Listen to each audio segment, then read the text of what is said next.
রাত 12টা বাজে যদি ক্ষুধা লাগে আর যদি ঘরে খাওয়ার মতো কিছু না থাকে, উপায় না পেয়ে আজকে আমি কি করে নিলাম, রাত 12টা বাজে এমন একটা খাবার রান্না করলাম যেটা ছোট বড় সবারই অনেক পছন্দের একটা খাবার। আসসালামু আলাইকুম everyone, this is me Mahmuda from Mahmuda's daily blog. বরাবরের মতোই চলে আসলাম নতুন একটা ভিডিও নিয়ে তোমাদের মাঝে। আজকে রাতে ভেবেছিলাম যে আমি কিছুই খাবো না, ডায়েট করব। শরীরের অবস্থা খুবই খারাপ, ডে বাই ডে অনেক মোটা হয়ে যাচ্ছি। বাট ক্ষুধা যখন লাগে তখন আর কিছুই মনে থাকে না। এখন বাজে রাত 12টা, খুব ক্ষুধা লেগে গেল। তারপর আমি কিচেন রুমে যেয়ে খোঁজাখুঁজি করছিলাম যে কি পাওয়া যায়। কোনো খাবারই পছন্দ হচ্ছিল না, তো ভাবলাম যে ঝটপট করে আমি এই নুডলসটাই বানিয়ে নিই। অনেকদিন ধরেই নুডলস খাওয়া হয় না, তাই আমি এই ম্যাগি নুডলসটা রান্না করে নিব। এখন ঝটপট করে অল্প সময়ের মধ্যে একমাত্র এই নুডলসই রান্না করা যায়। তারপর ডিপ ফ্রিজে যে খোঁজাখুঁজি করছিলাম যে দেখি ফ্রোজেন করা কিছু আছে নাকি। পরে ব্রোকলি পেয়ে গেলাম, আর এদিক দিয়ে গাজরও ছিল সিদ্ধ করা, আর একটু পেপসিকামও ছিল।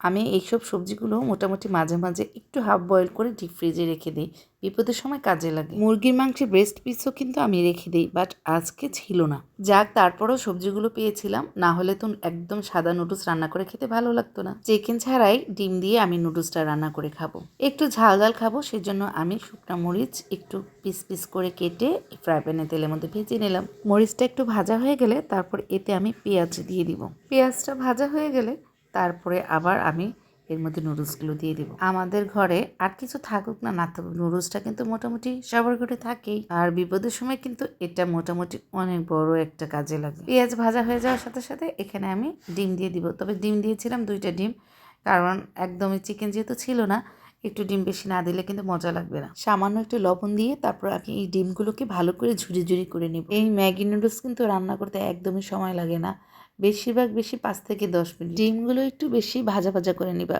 বেশি ভাজা ভাজা করা থাকলে তাহলে নুডলসের সাথে দিয়ে খেলে অনেকটাই মজা লাগে। ডিম ভাজা মোটামুটি হয়ে আসছে, এখন এর মধ্যে একটুখানি মশলা দিয়ে দিব।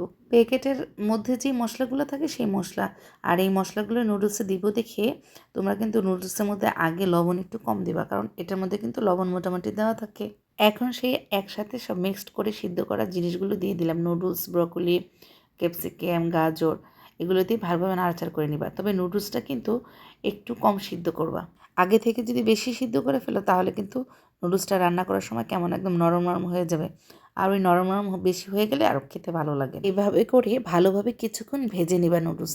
এই তো আমার নুডলসটা কিন্তু মোটামুটি হয়ে গিয়েছে। এখন আমি একটা বাটিতে তুলে নিলাম, তাড়াতাড়ি খেয়ে নেব, অনেক ক্ষুধা লেগেছে। কেমন হলো আমার আজকে রাত 12টার নুডলস রান্নার ভিডিও? তোমাদেরও যদি হঠাৎ রাতে এমন ক্ষুধা লাগে তাহলে ঝটপট করে এভাবে নুডলস বানিয়ে নিবা। ছোট বড় সবাই কিন্তু এমন করে নুডলস রান্না করে খেতে পছন্দ করে। আজকের মতো তাহলে বিদায় নিয়ে নিচ্ছি, সবাই ভালো থাকবা। আল্লাহ হাফিজ, টাটা।